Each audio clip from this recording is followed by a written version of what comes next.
महागणाधिपतये नमः। सदाशिवसमारम्भां शङ्कराचार्यमध्यमाम् अस्मदाचार्यपर्यन्तां वन्दे गुरुपरम्परां। श्रीमात्रे नमः। आदित्याय च सोमाय मंगళాయ బుధాయ చ గురుశుక్ర శనిభ్యశ్చ రాహవే కేతవే నమః. ప్రేక్షకులకు అందరికీ కూడా శ్రీ క్రోధినామ సంవత్సర ఉగాది శుభాకాంక్షలు. మనం ఈ శ్రీ క్రోధినామ సంవత్సరంలో మనం ఈ ద్వాదశ రాసుల వారికి కూడా నవగ్రహ సంచారాలను అనుసరించి మనం ఈ శుభాశుభ ఫలితాలు చెప్పుకోవడం అనేది జరుగుతుంది. అయితే ఇక్కడ ఈ సంవత్సర ఫలితాలు తెలుసుకోబోయే ముందర అంటే వీళ్ళు ఈ ద్వాదశ రాసుల వాళ్ళు కూడా ఈ సంవత్సరం అంతా కూడా ఎటువంటి విషయాల్లో జాగ్రత్తగా ఉండాలి, ఎటువంటి విషయాలు చేపట్టాలి, వివాహ విషయాల్లో కానీ గృహప్రవేశము, సంతానము, ఉద్యోగము, విద్య, వ్యాపారము, ఆరోగ్యము, ఇలా అన్ని రకాల విషయాల మీద కూడా మనకి ఒక అవగాహన అనేది తెచ్చుకుందుకు మనం ఈ ఉగాది సంవత్సర పంచాంగ శ్రవణం అనేది మనం చెప్పుకోవడం అనేది జరుగుతుంది. అయితే ఇక్కడ ఈ యొక్క మన ఈ ద్వాదశ రాశుల ఫలితాలు తెలుసుకునేటప్పుడు ఇక్కడ అన్ని గ్రహాల గురించి మనం చర్చించుకోవడం అనేది ఉండదు. ముఖ్యంగా సంవత్సరం అంటే ఒకే రాశిలో ఎక్కువ కాలం సంచరించే గ్రహాలు ఏముంటాయో వాటిని మనం బేసిక్గా చేసుకుని ఈ సంవత్సర ఫలితాలు చెప్పుకోవడం అనేది జరుగుతుంది. అంటే మనకి ఈ నవగ్రహాల్లో కూడా నెలకొకసారి మారిపోయే అంటే 27 రోజులకి 45 రోజులకి నెలకొకసారి 2.5 రోజులకు ఒకసారి ఇలా మారిపోయే గ్రహాలు ఎలా ఉన్నాయో, సంచరించే గ్రహాలు మార్పు ఒక రాశి నుంచి ఒక రాశికి సంచరించే గ్రహాలు ఎలా ఉన్నాయో అలాగే నిర్దిష్ట అంటే మనకు ఒక సంవత్సర కాలం పాటు కానీ సంవత్సరం కన్నా ఎక్కువ కాలం ఉన్న గ్రహాలు కూడా ఇక్కడ ఒకే రాశిలో ఉండే గ్రహాలు కూడా ఉన్నాయి. కాబట్టి ఇక్కడ ముఖ్యంగా మనకి గురువు ఒక సంవత్సరం అంతా కూడా ఒకే రాశిలో సంచారం చేయడం అనేది జరుగుతుంది. అలాగే శని భగవానుడు ఒకే రాశిలో 2.5 సంవత్సరాలు సంచారం చేస్తాడు. రాహుకేతువులు ఒకే రాశిలో 18 నెలలు సంచారం చేయడం అనేది జరుగుతుంది. కాబట్టి ఈ యొక్క ఉగాది ఫలితాలు అనేవి ముఖ్యంగా దేశ గోచారానికి సంబంధించినవి, అలాగే ఇటు దేశ గోచారంతో పాటుగా మన యొక్క జన్మ జాతకాలు అంటే గోచార రీత్యా మనం చెప్పుకునే ఫలితాలు. ఈ ఫలితాలు కూడా బేసిక్గా ఈ 4 గ్రహాల యొక్క సంచారాన్ని ముఖ్యంగా మనం పరిగణనలోకి తీసుకుని ఈ యొక్క ఫలితాలు చెప్పుకోవడం అనేది జరుగుతుంది. కాబట్టి మనం ఇప్పుడు ద్వాదశ రాశుల వారికి వీళ్ళకి శుభాశుభ ఫలితాలు ఏ విధంగా ఉంటాయి అనే విషయాన్ని తెలుసుకుందాం. మీనరాశిలోకి పూర్వభద్ర 4వ పాదము, ఉత్తరాభద్ర 1, 2, 3, 4 పాదాలు, రేవతి 1, 2, 3, 4 పాదాలు మనకి మీనరాశిలోకి రావడం అనేది జరుగుతుంది. మీనరాశికి రాశ్యాధిపతి వచ్చి శని భగవానుడు. అయితే మీనరాశి వాళ్ళకి శ్రీ క్రోధినామ సంవత్సరంలో వీళ్ళకి ఆదాయ వ్యయాలు ఏ విధంగా ఉంటాయి, అలాగే రాజ్యపూజ్యము అలాగే అవమానం ఏ విధంగా ఉంటుందని చూసుకుందాం. అయితే ఈ రాశి వారికి కానీ చూసుకుంటే మే 1 నుండి కూడా సంవత్సరాంతం వరకు ఈ యొక్క గురువు 3వ స్థానమందు సువర్ణమూర్తిగా సంచారం చేయడం, అలాగే శని భగవానుడు వచ్చి సంవత్సరాంతం వరకు కూడా వ్యయస్థానమందు రజితమూర్తిగాను, రాహుకేతువులు సంవత్సర ఆరంభం నుండి సంవత్సరాంతం వరకు కూడా జన్మ సప్తమ స్థానమందు తామరమూర్తిగాను సంచారం చేయడం అనేది జరుగుతోంది. అయితే ఇక్కడ వీళ్ళకి గత సంవత్సరం అంతా కూడా వీళ్ళకి గురుబలం ఉంది ఈ యొక్క మీన రాశి వాళ్ళకి. అయితే ఈ సంవత్సరం ఎప్పుడైతే గురువు మార్పు చెందాడో తృతీయంలోకి మార్పు చెందడం వల్ల ఏమవుతుంది అంటే వీళ్ళకి కార్యహాని కలగడం అనేది జరుగుతుంది. అంటే ఎటువంటి పనులు చేపట్టినా కూడా పనిలో ఆటంకాలు అనేవి సంభవిస్తాయి. అయితే ఇక్కడ బృహస్పతి ఎప్పుడైతే అంటే ఇక్కడ రాశ్యాధిపతి అయిన గురువు వీళ్ళకి జన్మరాశి నుండి అలాగే జన్మరాశి అధిపతి అయిన 2వ స్థానం నుండి 3వ స్థానంలోకి వృషభంలోకి ప్రవేశించడం, దీని ద్వారా జీవితంలో కొన్ని సమస్యల్ని సవాళ్ళని ఎదుర్కోవాల్సి వస్తుంది. అంటే ఒక్కోసారి తప్పు లేకపోయినా కూడా ఒక్కోసారి అది నిరూపించుకుందుకు ముఖ్యంగా ఇలాంటి కొద్దిగా సవాళ్ళు ఎదుర్కోవాల్సి వస్తుంది. అయితే కొన్ని రకాల అడ్డంకులు కారణంగా కాస్త వ్యాపార వ్యవహారాలు కూడా కాస్త వీళ్ళకి అంతంత మాత్రంగానే జరుగుతాయి. ఎందుకంటే జన్మలో రాహు, సప్తమంలో కేతువు, కాబట్టి కాస్త అలాంటి విషయాల్లో కూడా ఇబ్బందులు ఉంటాయి. అలాగే కొంత ధనదాష్టం కూడా జరిగే అవకాశం కూడా ఉన్నందువల్ల ఆర్థికపరమైన విషయాల్లో కూడా మీనరాశి వాళ్ళు జాగ్రత్తగా ఉండాలి. అలాగే జీవిత భాగస్వామి విషయాల్లోనూ, వైవాహిక జీవితంలోనూ, భాగస్వామి వ్యాపారాల్లో కూడా వీళ్ళు ఈ సంవత్సరం కాస్త జాగ్రత్తగా వ్యవహరించుకుంటే కొంత నష్టాలకి దూరంగా ఉండే అవకాశం అనేది ఇక్కడ కనబడుతోంది. అలాగే ఆర్థిక పరంగా వీళ్ళు కాస్త పరిపుష్టి కావడానికంటే కాస్త బలంగా నిలబడడానికి కాస్త కొంచెం కష్టపడాల్సి వస్తుంది. శ్రమ తప్పనిసరిగా శ్రమ పడాలి. అలాగే ఎవరైతే ఉద్యోగాల్లో ఉన్నారో, అంటే ప్రైవేట్ ఉద్యోగాలు కావచ్చు, గవర్నమెంట్ ఉద్యోగస్తులు కావచ్చు, ఎవరైనా సరే ప్రైవేట్ రంగంలో ఉన్న వాళ్ళు పై అధికారుల యొక్క ఒత్తిడిని కాస్త ఎదుర్కోవాల్సి వస్తుంది. అలాగే యజమానుల నుండి సమస్యలు కూడా ఎప్పటికప్పుడు వస్తూనే ఉంటాయి. అయితే వాళ్ళని అధిగమిస్తూనే ఉండడం కూడా జరుగుతూ ఉంటుంది. అయితే తృతీయ స్థానానికి ఇక్కడ చూసుకుంటే మామూలుగా తృతీయ స్థానం అనేటప్పటికి ఏం చెప్తాము, సోదరి సోదర స్థానం అని చెప్తాం. కాబట్టి అలాంటి సోదరి సోదర స్థానాల్లో కాస్త ఈ స్నేహితులు సంబంధించిన విషయాల్లో వాటిలో గురువు ఉన్నాడు కాబట్టి మనకి ఇక్కడ అక్కడ సత్సంబంధాలు అనేవి అంత అనుకూలంగా ఉండవు. కాబట్టి వాటి యొక్క సత్సంబంధాలు నిలబెట్టుకోవాలి అనుకుంటే మాత్రం కాస్త శ్రమించవలసి వస్తుంది. అలాగే ఆరోగ్య విషయాల్లో కూడా వీళ్ళకి ఏళ్ళనాటి శని యొక్క ప్రభావము, అందులో వ్యయస్థానం ముందు శని భగవానుడు. ఎందుకంటే వ్యయస్థానం అనేటప్పటికి ఏం చెప్తాము అంటే మనకి దూర ప్రయాణాలు, స్థానచలనము, హాస్పిటలైజేషను ఇలాంటివన్నీ కూడా మనం చెప్పడం అనేది జరుగుతుంది. కాబట్టి అలాంటి హాస్పిటలైజేషన్ ప్లేస్లో శని భగవానుడు ఉన్నాడు కాబట్టి కాస్త ఎప్పటికప్పుడు ఆరోగ్య విషయాల్లో జాగ్రత్త వహించుకుంటూ ఉండాలి.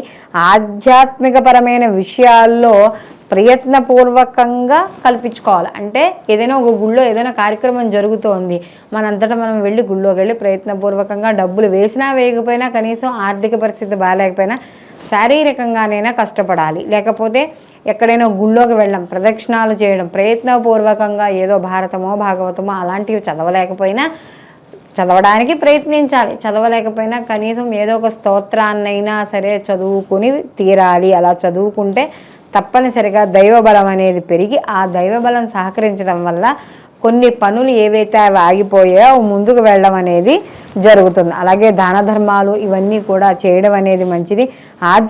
ఆధ్యాత్మికపరమైన విషయాలలో కాస్త ఎందుకంటే ఇక్కడ గురువు తృతీయ స్థానంలోకి దగ్గర ప్రయాణాల్లోకి వెళ్ళిపోతాడు కాబట్టి కాస్త ఆధ్యాత్మిక పరంగా చూసుకున్నప్పుడు ప్రయాణాలు చేసైనా సరే కొన్ని వాటిల్లో పాల్గొనడం అనేది జరుగుతుంది. అయితే మీనరాశి వారికి కానీ చూసుకున్నప్పుడు ఈ సంవత్సరం అంతా కూడా జన్మ సప్తమ స్థానాల్లో ఇక్కడ మనకి రాహు కేతువు సంచారం చేయడం వల్ల అందులో లోహమూర్తులుగా సంచారం చేస్తున్నారు కాబట్టి వీళ్ళకి అసలు మామూలుగా ఉన్న స్థానాలే మంచివి కావు. అందులో అవి ఉన్న స్థానాలకి దానికి తగ్గట్టుగా శుభ ఫలితాలు కూడా ఏమీ ఉండవు. అంటే కనీసం ఆశించినంత ప్రకారంగా కూడా ఇక్కడ ఉండకపోవచ్చు. కాబట్టి అలాంటి విషయాల్లో కాస్త జాగ్రత్త వహిస్తూ ఉండాలి. ఎప్పటికప్పుడు మీకు శత్రువుల కింద కావచ్చు, లేకపోతే మీ మీద సవాల్ చేసేవాళ్ళు కావచ్చు, లేకపోతే మీ మీద ఓ పందెం కట్టేవాళ్ళు కావచ్చు, లేకపోతే నువ్వు ఇదేం చేయగలవు అదేం చేయగలవు అని చెప్పి ఆక్షేపించేవాళ్ళు కావచ్చు. ప్రతిసారి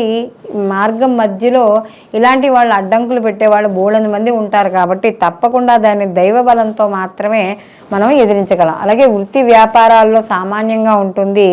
అయితే వైద్య వృత్తిలో ఎవరైతే ఉన్నారో వాళ్ళు, అలాగే ఔషధ కంపెనీలు అంటే ఈ కెమికల్ వాటికి సంబంధించినవి, అలాగే ఈ ఏవైనా ట్యాబ్లెట్స్ అంటే మన మెడికల్ స్టోర్స్ అలాంటివి ఉంటాయి కదా, అలాంటి వాళ్ళు, అలాగే వాళ్ళకి తోలు ఉత్పత్తులు అంటే కొంచెం ఈ చర్మానికి సంబంధించిన ఉత్పత్తులు చేసే వాళ్ళు ఉంటారు కదా, వాళ్ళు అలాంటి సంస్థలు ఏవైతే ఉన్నాయో, అలాగే విషమాపక ఔషధాలు అంటే మనకి ఇలాగ ఏవైతే ప్రమాదకరమైన ఈ యొక్క మందులు తయారు చేస్తూ ఉంటారు వీళ్ళందరికీ కూడా కాస్త ముఖ్యంగా చూసుకున్నప్పుడు ఇవొకటి, అలాగే పరధాన్యాలు అంటారు వాటి వర్తకులు, మత్స్యము, మాంసము, అలాగే మత్తు పదార్థాలు ఏవైతే ఉన్నారో వాళ్ళకి విపరీతమైన ఫలితాలు, అంటే వాళ్ళ ఆదాయ మార్గాలు పెరుగుతాయి, వాళ్ళ ఉత్పత్తులు కూడా పెరుగుతాయి. అలాగే చెడు స్వభావం కలవారు, అలాగే మత్తు పదార్థాలను సేవించేవాళ్ళు, జూదము, వ్యభిచారము, గృహాలు సందర్శించే వారికి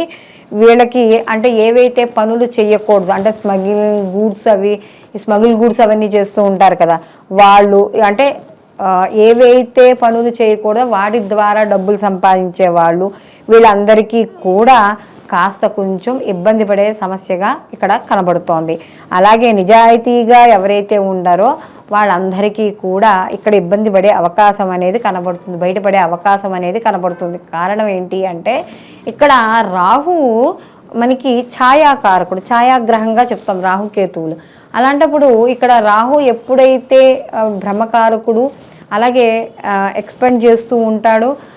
ఇంకొకటి ఏంటంటే ఈ రాహు భ్రమకారకుడు అవ్వడం వల్ల ఈయనంతా కూడా ఛాయాగ్రహం అవ్వడం వల్ల తెర వెనకాల చేసే పనులు, అంటే తెర వెనకాల పనులు అంటే డైరెక్ట్గా చేయరు, ఇండైరెక్ట్గా చేసే పనులు. అంటే ఇండైరెక్ట్గా ఎప్పుడు చేస్తూ ఉంటారు, ఎప్పుడు కొన్ని తప్పుడు మార్గాల్లో వెళ్ళే వాళ్ళు ఎక్కువగా ఇలాంటివి చేస్తూ ఉంటారు. కాబట్టి ఇలా సమాజానికి వ్యతిరేక శక్తులుగా తయారయ్యేవాళ్ళు, సమాజానికి హితం కోరుకోకుండా ఉండేవాళ్ళు చేసే పనులు ఏవైతే ఉన్నాయో అలాంటి వాళ్ళందరివి కూడా, అంటే వాళ్ళు వృత్తిపరంగా కావచ్చు, రాజకీయ పరంగా కావచ్చు, లేకపోతే ఇంకే రకంగా ఉన్న వాళ్ళు చేసే వాళ్ళవైనా సరే వాళ్ళ యొక్క భాగవతాలన్నీ కూడా బయటపడే అవకాశం అనేది ఉంది. అలాగే సప్తమ స్థాన స్థితకేతు యొక్క వల్ల కాస్త చెడు ఫలితాలు, ఆరోగ్య సమస్యలు ఇలాంటివి బయటపడే అవకాశం అనేది ఉంది. మానసిక ఒత్తిడి అనేది ఉంటుంది, కానీ వాటిని ఒక టైం పంచువాలిటీ, ఇలా ఒక క్రమబద్ధీకరణ ఇలా వేసుకోవడం వల్ల కాస్త వాటి వల్ల కాస్త బయటపడడం అనేది జరుగుతుంది. అలాగే వీటి కోసం కాస్త మెడిటేషను, యోగా, ఇలాంటి వాకింగ్ ఇలాంటివి చేస్తూ ఉండడం ద్వారా కాస్త కొంచెం శరీరాన్ని దృఢత్వంగా తయారు చేసుకునే అవకాశం అనేది ఇక్కడ కనబడుతోంది. విద్యార్థులు కూడా కాస్త శ్రద్ధ వహించాలి. వృత్తి ఉద్యోగ వ్యాపారాలలో ఒత్తిడి ఉంటుంది. అలాగే సినీ కళా రాజకీయ రంగాల్లో ఎవరైతే ఉన్నారో వాళ్ళకి సామాన్యమైన ఫలితాలు గోచరించడం అనేది జరుగుతోంది. అయితే ఇక్కడ ముఖ్యంగా వైవాహిక జీవితంలో కూడా ఏవైతే ఉన్నాయో అన్యోన్యతాలోపం అనేది ఏర్పడి కాస్త జీవితంలో కాస్త చిన్న చిన్న పొరపచ్చాలు ఏర్పడడం ఇలాంటివి ఉంటూ ఉంటాయి. అయితే కొంత ప్రభావం, అంటే కేతు యొక్క ప్రభావం కూడా ఉండడం వల్ల కాస్త అప్పుడప్పుడు కూడా అంటే కొంత అనుకూలత కొంత ప్రతికూలత కూడా ఇక్కడ కనపడడం అనేది జరుగుతుంది. అలాగే ఆర్థికపరమైన విషయాల్లో కూడా ఎప్పటికప్పుడు ఖర్చులను తగ్గించుకుంటూ ఏవైతే అర్జెంటు ఉన్నాయో, ఇవి తప్పవు అనే పనులు ఏవైతే ఉన్నాయో అటువంటి పనులను మాత్రమే ముందుకు తీసుకువెళుతూ అక్కర్లేని పనుల్ని పెండింగ్లో పెట్టి తర్వాత చేసుకోవడం అనేది మంచిది. అలాగే మీనరాశిలో ఉన్న స్త్రీలు మాత్రం తప్పనిసరిగా ఆరోగ్య విషయాల్లో జాగ్రత్త వహించాలి. ఈ ఎవరైతే స్త్రీలు విద్యార్థులు కావచ్చు, ఉద్యోగస్తులు కావచ్చు, లేకపోతే ఏదైనా వ్యాపారస్తులు కావచ్చు, ఎవరైనా సరే వాళ్ళు చేసే వృత్తి ఉద్యోగాల్లో ఎక్కువగా ఒక రకమైన క్రమశిక్షణ ఏర్పరచుకోవడం ద్వారా మాత్రమే ఇక్కడ ఏదైనా ఒక విజయాన్ని కానీ, ఒక మీరైతే పెట్టుకుంటారో గోల్ని కానీ సాధించడం అనేది ఇక్కడ జరుగుతుంది. సంతానపరంగా కూడా వీళ్ళకి కొంతవరకు అనుకూలంగా ఉండడం అనేది జరుగుతోంది. మొత్తం మీద ఈ రాశి వారికి కానీ చూసుకున్నప్పుడు వీళ్ళు ప్రతి నిత్యము కూడా దత్త చరిత్ర పారాయణ చేసుకుంటూ ఉండడం, అలాగే వీళ్ళు ఈ యొక్క రాహుకేతులకు సంబంధించి జపాలు కానీ, లేకపోతే ఎవరైనా శ్రీకాళహస్తి అలా వెళ్ళి ఉంటే అక్కడికి వెళ్ళి అభిషేకాలు చేయించుకోవడం కానీ, లేకపోతే సుబ్రహ్మణ్య ఆరాధన ఎక్కువగా చేయడం ద్వారా, అంటే షష్ఠులు పాటించడం, మంగళవారాన్ని నియమాలతో ఉండడం, ప్రతిరోజు కూడా సుబ్రహ్మణ్య కరావలంబ స్తోత్రాన్ని పారాయణ చేయడం, లేకపోతే ప్రతిరోజు కూడా సుందరాకాండ ఇంట్లో పెట్టుకుని వినడము, ఇలాంటివి ఎటువంటివి చేసినా కూడా మీకు ఈ యొక్క ప్రత్యేక ఫలితాలు తగ్గి సత్ఫలితాలను పొందడం అనేది జరుగుతుంది. అయితే ఇప్పుడు మనం ఈ యొక్క శ్రీ క్రోధినామ సంవత్సరంలో ఏ రాశికి ఆ రాశి మనం గోచార ఫలితాలు, అంటే సంవత్సర గోచార ఫలితాలు మనం తెలుసుకోవడం అనేది జరిగింది. ఇందులో ఎవరు ఏ పనులు చేయొచ్చు, చేయకూడదు, అలాగే ఎటువంటి నియమాలు పాటించాలి, అలాగే వీళ్ళు ఎటువంటి స్తోత్రాలు చదువుకుంటే శుభ ఫలితాలను వీళ్ళు పొందడం అనేది జరుగుతుంది. ఇవన్నీ కూడా మనం తెలుసుకోవడం అనేది జరిగింది. అయితే ఇది మనకి సంవత్సర ఫలితాలుగా పరిగణించడం అనేది జరుగుతుంది. అయితే దీనితో పాటుగా మనం ఎవరికి వాళ్ళకి వ్యక్తిగత జాతకాలు కూడా పరిశీలనలోకి తీసుకోవాలి. కారణం ఏమిటంటే ఈ వ్యక్తిగత జాతకాలు ఏవైతే ఉన్నాయో ఆ వ్యక్తిగత జాతకాలకి ఈ గోచార ఫలితాలను కూడా అనుసంధానం చేసుకోవడం ద్వారా సంపూర్ణమైన ఫలితాలని పొందడం అనేది జరుగుతుంది. అంటే ఇక్కడ జన్మజాతక రీత్యా జరిగే మహర్దశలు, అంతర్దశలు ప్రత్యంతర్దశల ద్వారా వ్యక్తి యొక్క జాతకంలో వచ్చే మార్పులు, ఆ యొక్క ఫలితాలని ఈ యొక్క గోచార ఫలితాలకి ఈ గోచారంలో ఉండే గ్రహాల యొక్క స్థితిగతులకు అనుసంధానం చేసుకుంటూ అప్పుడు పనులు ముందుకు చేయడం ద్వారా మీరు చేపట్టే పనుల్లో తప్పనిసరిగా విజయం సాధించడం అనేది జరుగుతుంది. సర్వేజన సుఖినో భవంతు, లోకా సంస్థ సుఖినో భవంతు.